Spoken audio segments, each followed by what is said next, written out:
하나님 말씀 보겠습니다. 요한복음 6장 22절로 27절 말씀입니다.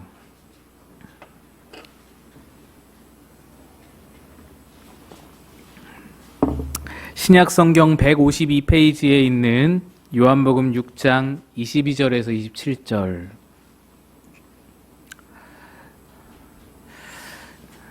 우리 한 절씩 교독해서 읽겠습니다. 이튿날 바다 건너편에 서 있던 무리가 배 한 척 외에 다른 배가 거기 없는 것과 또 어제 예수께서 제자들과 함께 그 배에 오르지 아니하시고 제자들만 가는 것을 보았더니, 그러나 베드베라에서 배들이 주께서 축사하신 후 여럿이 떡 먹던 그곳에 가까이 왔더라. 무리가 거기에 예수도 안 계시고 제자들도 없음을 보고 곧 배들을 타고 예수를 찾으러 가버나움으로 가서 바다 건너편에서 만나 랍비여 언제 여기 오셨나이까 하니, 예수께서 대답하여 이르시되 내가 진실로 진실로 너희에게 이르노니 너희가 나를 찾는 것은 표적을 본 까닭이 아니요 떡을 먹고 배부른 까닭이로다. 썩을 양식을 위하여 일하지 말고 영생하도록 있는 양식을 위하여 하라. 이 양식은 인자가 너희에게 주리니 인자는 아버지 하나님께서 인치신 자니라. 아멘. 기도하겠습니다. 하나님 아버지, 오늘도 주님 주실 말씀 앞으로 나아갑니다. 그 말씀을 소망하며 그 말씀만 바라며 나아갑니다. 내 상황과 환경을 너무나 잘 아시는 하나님께서 오늘도 내 영혼에 필요한 적절한 말씀을 풍족하게 허락하여 주옵소서. 전한 자는 감추시고 오직 말씀과 은혜만 드러나길 소망하옵고 예수님 이름으로 기도합니다. 아멘. 우리는 지금 계속해서 요한복음 6장의 말씀을 보고 있습니다. 6장 첫 단락에서는 벳세다에서 오병이어의 기적 이야기를 다루었고, 그 다음 단락에서는 그날 밤에 예수님의 명을 따라서 제자들이 배를 띄웠는데 역풍을 맞아서 헤매이고 있을 때 무리를 걸으셨던 예수님을 만났습니다. 그리고 배에 오르신 예수님 덕분에, 무리를 걸어 배에 올라오신 예수님 덕분에 제자들의 배는 목적지였던 가버나움에 다다를 수 있었습니다. 오늘 말씀은 바로 그 목적지 가버나움에서 이야기가 시작이 됩니다. 벳세다에서 오병이어를 경험했던 사람들은 아침이 밝자마자 예수님을 찾았습니다. 벳세다 사람들, 그 사람들이 눈을 뜨고 아침에 일어나서 보니 예수님을 찾아서 막 구석구석 다닙니다. 아마도 어제 있었던 그 기적의 충격의 여파가 아직까지도 있기 때문에 예수님을 찾아서 뭔가 또 다른 기적이 없나 한번 알아보자, 그런 마음 아니었을까. 그런데 어젯밤에 분명 제자들이 배를 타고 떠나는 것을 이 사람들이 보았습니다. 그런데 거기에는 예수님이 없었어요. 제자들만 떠난 것을 봤기 때문에 예수님은 아직 벳세다에 머물러 있다, 이렇게 해서 벳세다를 열심히 찾는데, 여러분은 아시죠? 예수님은 이미 가버나움으로 제자들과 함께 떠났습니다. 예수님이 벳세다에 아무리 찾아도 없자 혹시나 제자들에게라도 한번 물어보자, 예수님 어디 계신지, 혹시 가버나움에 계실지도 모른다 하는 마음에 이 사람들이 배를 타고 가버나움으로 옵니다. 그런데 바로 거기에 예수님이 계셔서 만나게 된 겁니다. 이 벳세다 사람들은 예수님을 부지런히도 찾아다녔습니다. 벳세다에서 찾다가 벳세다에 없으니 배를 타고는 가버나움에 또 와서 가버나움에서 또 찾아서 예수님을 만납니다. 참 열심히 있죠. 여러분, 대단한 열심입니다. 예수님을 사모하고 예수님을 갈망하는 아주 올바른 자세다라고 볼 수 있는 그런 태도입니다. 그런데 예수님은 그들의 그 열정이 별로 달갑지 않다는 식으로 말씀을 하십니다. 26절 말씀이 그렇습니다. 예수께서 대답하여 이르시되 내가 진실로 진실로 너희에게 이르노니 너희가 나를 찾는 것은 표적을 본 까닭이 아니요 떡을 먹고 배부른 까닭이로다. 예수님께서 일으키신 오병이어를 기적이라고 말씀하지 않고 표적이라고 말씀하십니다. 영문 성경을 보아도 이 단어가 기적이란 뜻의 미러클이라고 되어 있지 않고 사인이라고 번역이 되어 있습니다. 아니, 기적과 표적이 무슨 차이가 있길래, 기적이나 표적이나 그거 아닌가 싶은데 뭔 차이가 있길래 예수님은 굳이 구분지어서 표적이라는 단어를 사용하신 건가? 이 말씀을 정확하게 이해하기 위해서는 표적이라는 말의 의미를 좀 확인해야 합니다. 표적이라 함은 원어로 세메이온이라고 해서 표시, 예고, 징조와 같은 뜻을 가지고 있습니다. 어떠한 실체를 가리키는 표지판 같은 것이 세메이온이다라는 겁니다. 예를 들어서 영화라는 실체가 있습니다. 뭐 요즘에 여러분 보신 영화 뭐 있나요? 뭐 영웅 또는 뭐 아바타 2, 뭐 그런 영화라는 실체가 있습니다. 그런데 그것은 실체인데 그것을 가리키는 것, 그 영화의 포스터라든지 그 영화의 예고편이라든지 그런 것은 다 세메이온, 표적이라는 것입니다. 표시라는 겁니다. 놀이동산, 근사한 놀이동산이 있습니다. 땡땡 월드 해가지고 엄청 근사한 놀이동산이 있습니다. 그 놀이동산이 실체라면 그 놀이동산 입구에 커다랗게 땡땡 월드 써있는 그 간판, 그것이 바로 세메이온이라는 겁니다. 세메이온은 실체가 아닙니다. 실체를 가리키는 상징입니다. 그래서 세메이온은 그 역할이 자기를 바라보게 하는데 목적이 있지 않습니다. 뭔가를 가리키는 거예요. 나를 통해서, 이 세메이온을 통해서 저걸 바라봐라 라고 표시하는 것이 그것의 목적입니다. 그러므로 예수님의 말씀, 너희가 표적을 본 까닭이 아니요, 요 말씀은 오병이어의 기적을 너희가 볼 것이 아니라 오병이어가 가리키는 것을 보았어야 된다라는 말을 하고 계신 겁니다. 오병이어가 표적인데, 그래서 오병이어는 무언가를 가리키는 것인데 그 가리키는 실체를 제대로 깨닫지 못하고 기적만 보고 왔구나라고 하시는 겁니다. 그러면 이 사람들은 실체를 깨닫지도 못했으면서 뭐 때문에 예수님을 그렇게 찾고 열심히 찾아서 나왔을까요? 예수님이 말씀하시죠. 26절에 떡을 먹고 배부른 까닭이라. 그들은 오병이어라는 기적으로 배를 불려봤기 때문에, 배가 불러봤기 때문에 또다시 예수님을 찾아온 겁니다. 그들이 기대하는 것은, 예수님에게 지금 기대하는 것은 또다시 배부르는 거예요. 다시 한번 그거를 느끼고 싶은 거예요. 다시 한번 배가 차오르고 싶은 겁니다. 다시 한번 떡이 부풀려지는, 떡이 수없이 많아지는 그 기적을 보고 싶은 겁니다. 내지는 또 다른 기적적인 일들을 통해서 어떤 이득을 볼 수 있을까? 어떤 신비한 일이 일어날까? 그 기대를 가지고 예수님께 나온 것입니다. 물론 예수님은 그럴 능력이 충분히 있으십니다. 예수님은 그들을 또다시 배부르게 할 수 있어요.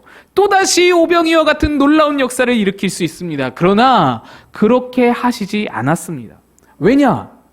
그건 예수님이 그들에게 주시고 싶은 진짜 백이 실체가 아니기 때문입니다. 예수님이 그들에게 진짜로 주시고자 하는 것이 아니기 때문입니다. 그건 실체가 아닙니다.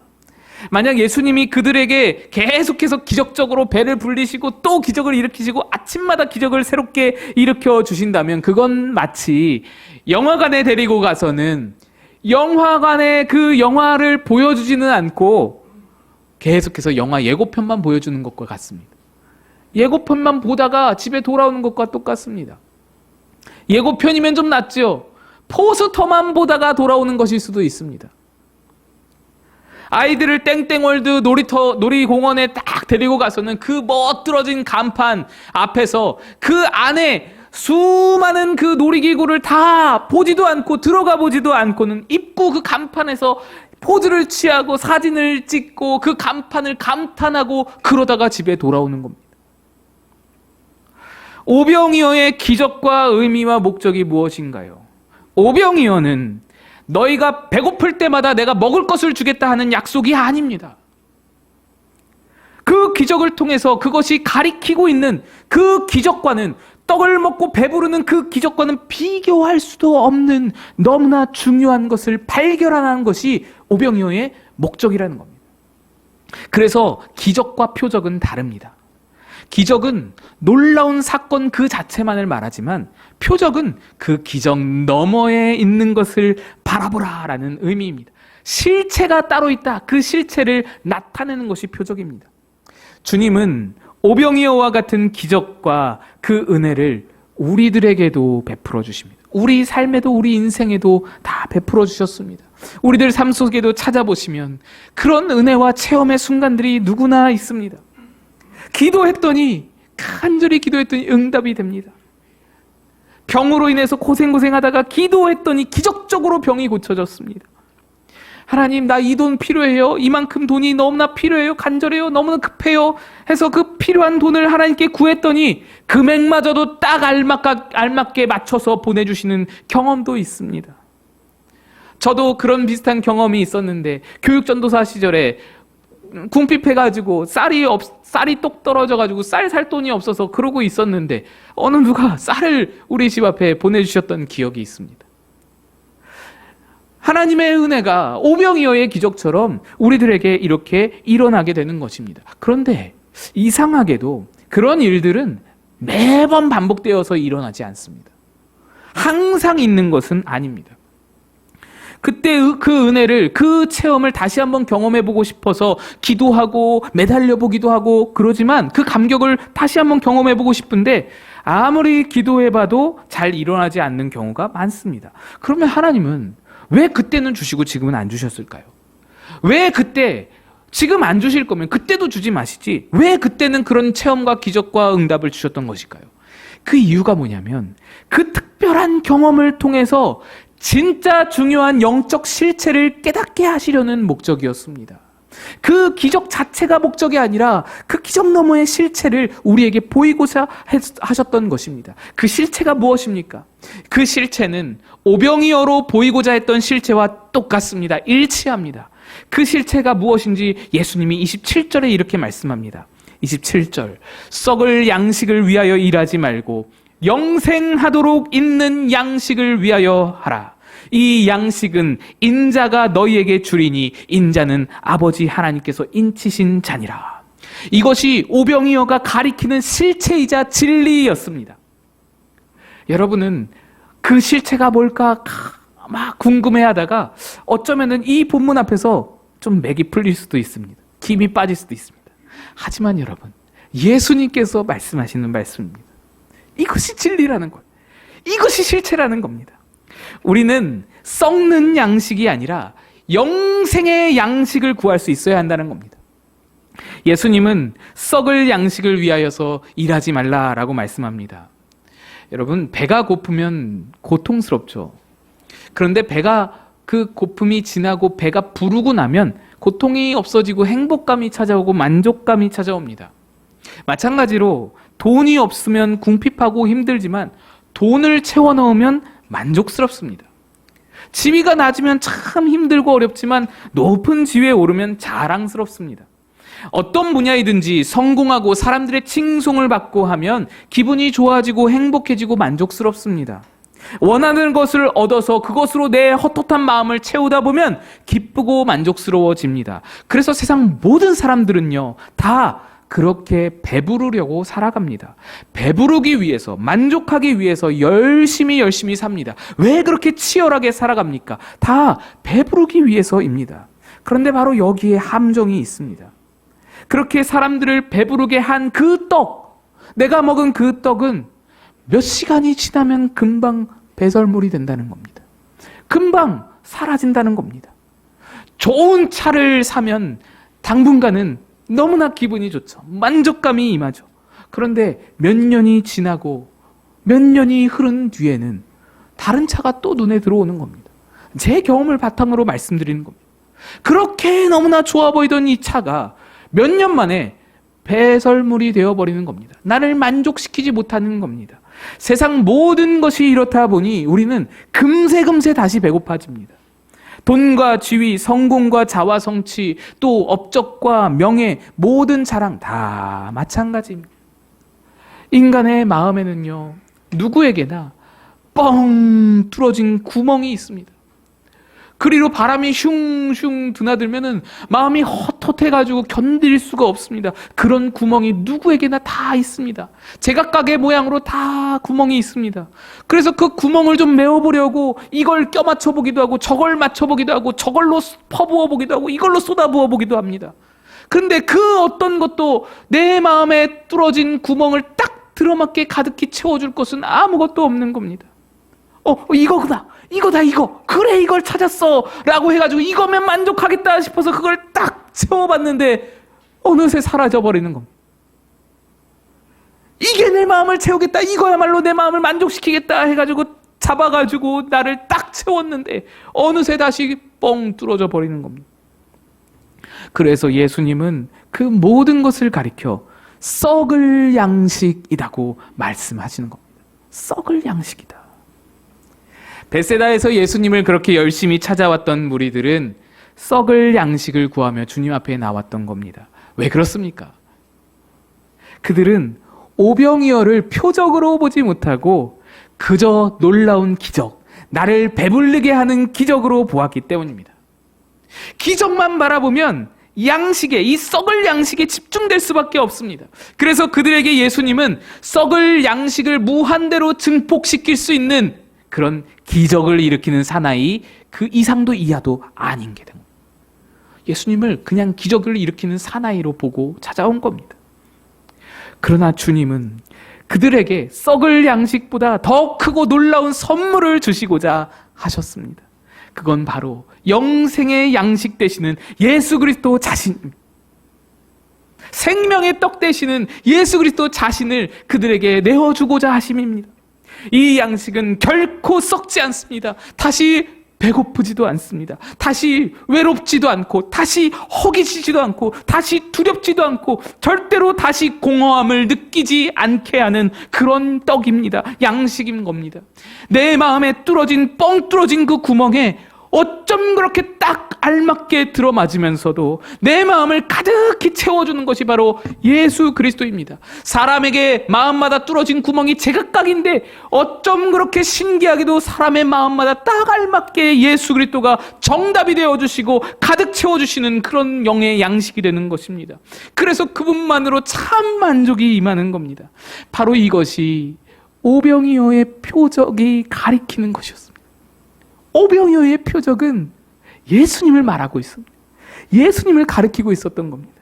예수가 너희의 영의 양식이다, 이것을 보여주고 있는 겁니다. 여러분, 오병이어로 말미암아 몇 광주리가 5,000명을 먹이고 나서 몇 광주리가 남았는지 여러분 다 아시죠? 12광주리입니다. 그런데 좀 이상한 부분이 있죠. 아니, 잘 먹고 배부른 걸 다 기록했습니다. 오병이어라는 작은 그 도시락을 가지고 수많은 사람들을 다 먹였다, 이것으로 됐습니다. 그걸로 놀라운 예수님의 표적이 드러났고 됐습니다. 근데 성경은 굳이 남은 것을 수까지 세어가지고 12광주리가 남았다라고 그 광주리 수까지 다 세서 그게 뭐 그리 중요하다고 기록을 하는 겁니다. 왜 그걸 기록했을까요? 이것은 12이라는 수가 가진 의미 때문이었습니다. 성경에서 3이라는 숫자는 하늘의 수를 말합니다. 성부, 성자, 성령. 3은 하늘의 수를 말합니다. 그리고 4는 땅의 수를 말합니다. 동서남북, 사계절. 다 땅의 수는 4는 땅의 수를 말합니다. 그래서 3과 4, 그 두 숫자를 더하면 7이 되고 두 숫자를 곱하면 12가 됩니다. 그래서 7과 12는 충만한, 완전함, 부족함이 없음을 의미합니다. 우리가 이 두 수를 완전수라고 부르는 것이 그런 이유입니다. 5,000명을 먹이시고 남은 것을 모아봤더니 12광주리다. 그 말씀은 야, 이렇게나 많이 남았어, 이걸 보이기 위함이 아닙니다. 남은 것으로도 충만하다는 겁니다. 남은 것으로도 완전하다라는 겁니다. 다시 말해 5,000명을 먹이고도 주님이 주실 양식은 조금도 줄어들지 않았다는 겁니다. 조금도 변함이 없다는 겁니다. 5,000명이 아니라 그 더 이상으로 5만 명이 찾아오더라도 주님은 그들을 다 먹이실 것이며 또다시 12광주리가 남게 될 것이다, 이것을 말합니다. 뭐 누구를 먹이든지 12광주리가 남는다, 이런 마술을 말하는 게 아니고요. 주님이 주시는 양식은 다함이 없다는 겁니다. 주님이 주시는 영의 양식은, 영생의 양식은 다함이 없다, 줄어듦이 없다.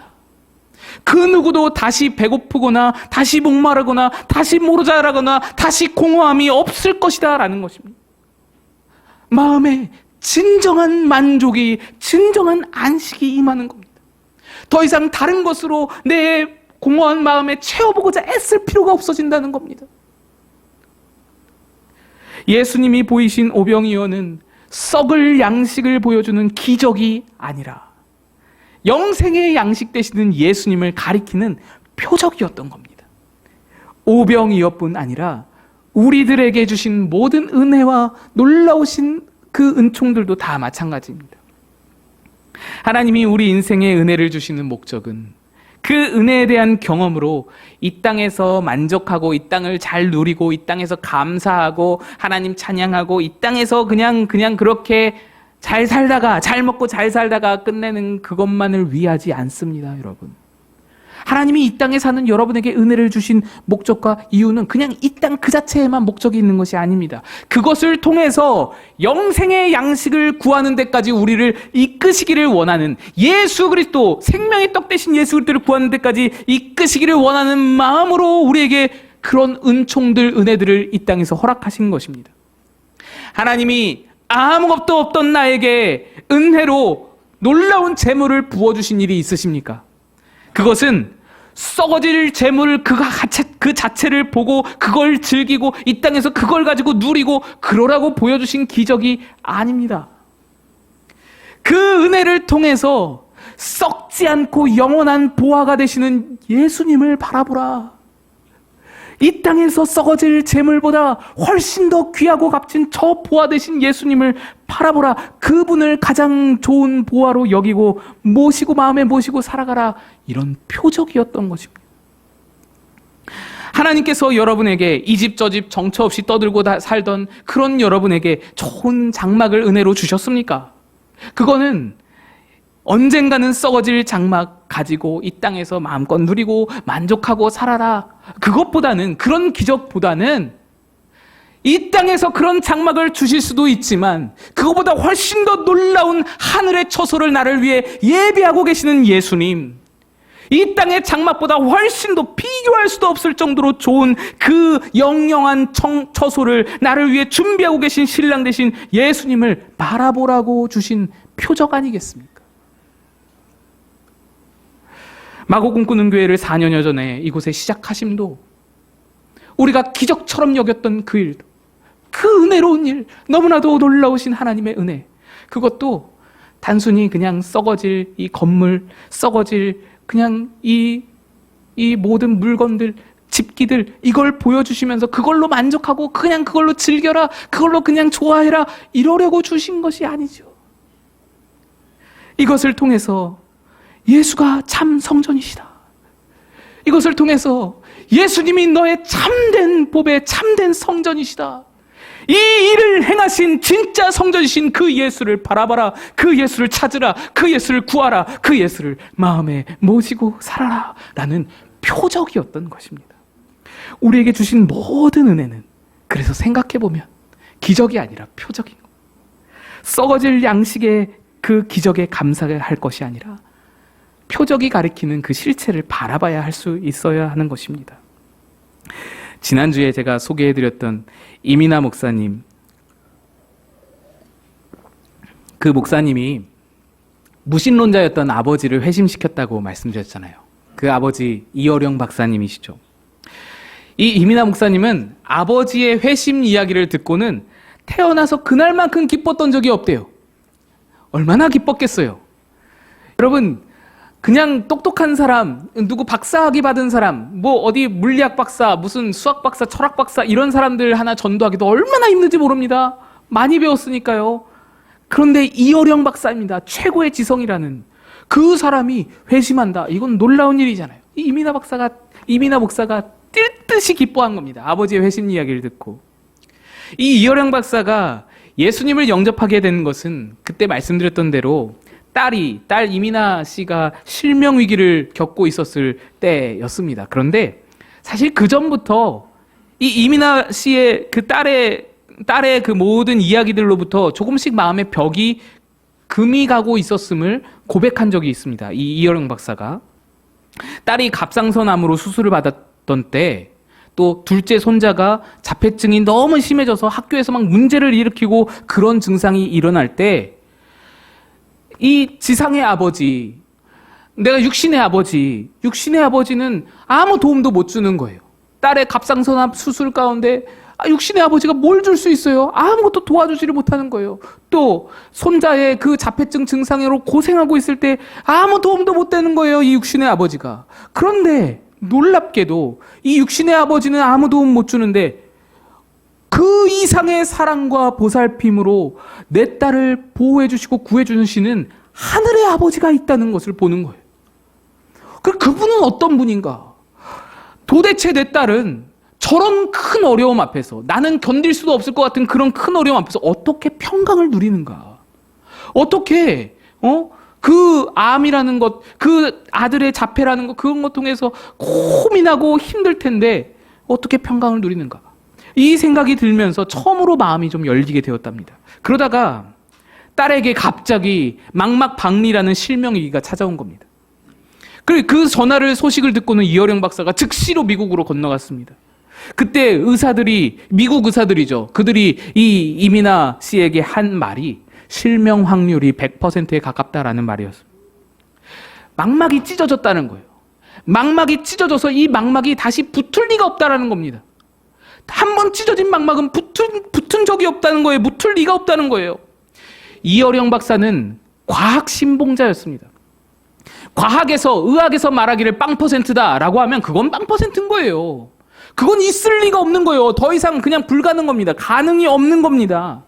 그런데 그때 이 이어령 박사가 난생 처음으로 과학에서 빵 프로라고 말하는 것에 마음을 쏟으면서 기도를 드렸다는 겁니다.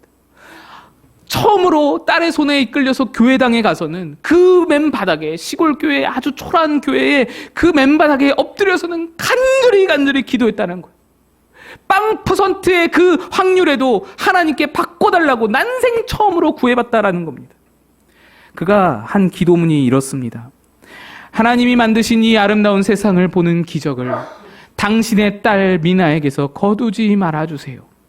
제게는 글을 쓰는 능력과 말하는 천한 능력이 있으니 미나가 앞을 보게 해주신다면, 앞을 볼 수만 있어진다면 그 능력, 내가 가진 천한 능력을 당신께서 이루고자 하는 일에 쓰시도록 바치겠습니다. 그러면서 믿지도 않았던 하나님, 불러보지도 않았던 하나님의 이름을 부르면서 하나님께 약속을 드렸던 것입니다. 그리고 그 기도 뒤로 온 가족이 함께 한국에서 치료받자 하고는 한국으로 넘어왔습니다. 그리고 도착하자마자 병원에서 이제 검사를 받았는데 병원 검사 결과가 눈에 아무 이상이 없다는 거예요. 떨어졌던 망막이 붙었다는 겁니다. 놀라운 일이 일어난 겁니다. 빵 퍼센트의 확률에 기적이 일어난 겁니다. 그래서 아버지 이어령 박사는 그 길로 예수를 영접했습니다. 자기가 뱉은 말이 있는데, 자기가 약속한 것이 있는데 어찌 아니하겠어요. 그래서 바로 예수를 영접하고 딸 이민아 씨는 눈을 뜬 그 놀라운 기쁨보다 훨씬 더 큰 기쁨, 아버지를 회심시켰다는 그 기쁨을 얻게 된 것입니다. 온 가족에게 큰 기쁨이 임해서 말로 못할 기쁨이 그렇게 넘쳤던 것입니다. 그런데 그 뒤로부터 딱 2달 뒤에 그 기쁨이 채 가시기도 전에 이민아 씨의 그 큰아들에게서 전화가 옵니다. 엄마, 나 머리가 너무 아파. 그래? 그 두통약 좀 먹어. 그 두통약 잘 들더라. 그 두통약 좀 먹어. 별일 아닌 거로 생각하고는 그렇게 전화를 끊었습니다. 그런데 며칠 뒤에 아들이 응급실에 실려간 거예요. 응급실에서 전화가 온 겁니다. 그래서 얼른 달려가 보니까 아들이 의식이 없이 누워있고 병원에서 아무리 검사를 해봐도 병명이 없다는 겁니다. 원인이 없다는 겁니다. 그때 이 아들의 나이가 25입니다. 명문대 버클리를 졸업하고 엄마처럼 변호사가 되겠다고, 그래서 어려운 이들, 불우한 청소년들 내가 법적으로 도움이 되겠다고 그렇게 법대를 꿈꾸면서 신실하게 그렇게 자라났던 너무나 자랑스러운, 어디내라도 부끄럽지 않을 그런 아들이었습니다. 근데 응급실에 들어간 지 3주 만에 아들이 세상을 떠났습니다. 도대체 왜 이런 일이 생기는지 이해할 수가 없었습니다. 납득이 안 됩니다. 그런데 이민아 씨는 내 길은 너희 길과 달라서 하늘이 땅보다 높음 같다라는 하나님의 말씀을 믿고 신뢰하기로 결단하고 마음의 평안과 위로를 가질 수 있었습니다. 문제는 이민아 목사가 아니죠. 문제는 누굽니까? 이어령 박사가 문제인 거예요. 예수를 영접한 지 2달밖에 안 됐어요. 너무나 사랑스럽던, 너무나 자랑스럽던 큰 손자인데 이 손자를요, 이어령 박사가 직접 키웠어요. 딸이 너무 바쁘고 하기 때문에 뭐 때문에 바쁘고 그럴 때 낳은 그 손자라서 이어령 박사가 직접 먹이고 재우고 기저귀 갈아입히고 어린이집 보내고 그렇게 자기 손으로 키웠던 그 손자입니다. 그 손자가 너무 훌륭하게 커서 너무 자랑스러웠는데 이렇게 허망하게 죽었어. 그 믿음이 얼마나 흔들렸겠습니까? 다 무너졌겠죠. 그런데 바로 그 시점에 이어령 박사가 이렇게 말했습니다. 이 세상에 손자를 잃은 할아버지가 나 혼자뿐이겠는가? 부조리하게 까닭 없이 죽어가는 아들, 딸들이 얼마나 많은 세상인데 인간사의 삶과 죽음을 모두 하나님과 연관시켜서는 안 되겠다고 생각했습니다. 무화과나무에 과일이 없고 포도나무에 열매가 없을지라도 감사하고 기뻐한다는 성경 말씀을 읽으며 마음을 다스렸어요. 논리를 따질 수 없고 죄 없이 시련을 당했을지라도 믿는 것이 신앙이고 종교입니다. 손자가 죽었다고 흔들릴 믿음이었다면 나는 믿음을 시작하지도 않았습니다. 사람들은 내가 딸의 눈을 낫게 한 그 기적을 보고 기독교를 믿었다라고 하지만 그 기적은 내가 기독교를 믿은 이유의 극히 작은 이유일 뿐이고 전부가 아닙니다. 저에게 하나님은 내 자식의 병을 고쳐주면 믿고 안 고쳐주면 안 믿는 하나님이 아닙니다. 망막이 고쳐졌다고 언젠간 죽지 않나요? 망막이 고쳐졌다고 영생을 누리나요? 눈이 나았다고 해서 암이 없어졌다고 해서 영생 불사하는 존재가 되나요? 그래도 언젠가는 다 죽게 됩니다. 진정한 기적은 예수의 부활뿐입니다. 하나님을 믿어 영생을 얻는 것 외에는 기적이 없습니다. 이호령 박사님은 세상에 일어나는 수많은 기적과 수많은 간증들, 그것들보다 훨씬 더 참된 기적이 있다고 믿었고 그걸 바라보고 예수를 믿었습니다. 그게 무엇이냐? 바로 예수의 부활인 것. 세상에 일어나는 모든 기적은 끝이 있습니다. 눈이 떴다고 해도 안 죽는 것 아니잖아요. 병이 고쳐졌다고 해도 안 죽는 것 아니잖아요. 언젠가는 죽을 불완전한 기적이 그 기적들인데 그 기적을 보고 예수를 믿으면 언젠가는 무너질 수밖에 없다는 것입니다. 그런데 이어령 박사는 거기에서 더 나아가 그 기적 너머의 표적을 본 겁니다. 예수의 부활, 그 완전한 생명. 예수의 부활은 다시는 죽음이 없는 부활이지 않습니까? 그리고 그 부활을 우리에게 주시며 그것을 영생으로 우리에게 허락해 주신 그 은혜, 이걸 바라보고 이걸 기적으로 바라보고 나아가니 흔들림이 없는 겁니다. 딸의 눈 떠지는 그 기적을 통해, 아니 그 표적을 통해 예수라는 실체를 본 겁니다. 그 실체를 마음에 모시고 살아간 겁니다. 그러자 그 딸의 눈을 뜨는 기적보다 더 크고 무서운 환란이 닥쳐왔지만, 손자의 죽음이라는 환란이 닥쳐왔지만 흔들림이 없는, 기적만으로 만족하고 그것만 쫓아다니는 것이 아닌, 썩을 양식이 무한대로 증식되는 그런 기적만 바라고 살아가는 것이 아닌 그 표적이 가리키는 표적 너머의 실체 예수님을 모시고 그분을 주인 삼고 살자. 놀라운 일이, 능력이 일어나는 겁니다. 여러분, 오늘 무엇을 바라고 무엇을 찾고 무엇을 붙들고 계십니까? 기적이십니까? 아니면 표적 너머의 실체이십니까? 우리가 좋아하는 찬송가 중에 예수로 나의 구주 삼고라는 찬송이 있죠. 그 찬양 3절 가사가 이렇습니다. 제가 한번 불러볼 테니까 한번 들어보시면 좋겠습니다. 주 안에 기쁨 누림으로 마음의 풍랑이 잔잔하니 세상과 나는 간 곳 없고 구속한 주만 보이도다. 이것이 나의 간증이요, 이것이 나의 찬송일세. 나 사는 동안 끊임없이 구주를 찬송하리로다. 여러분, 세상 사람들은 기적이 일어났다고 간증하고 다닙니다. 그런데 우리의 간증은 예수님이신 거예요. 세상 사람들은 기적을 가지고 찬송하고 다닙니다. 그런데 우리의 진정한 찬송은 예수님이신 거예요. 우리 다 같이 자리에서 일어나서 이 찬양 함께 부르겠습니다.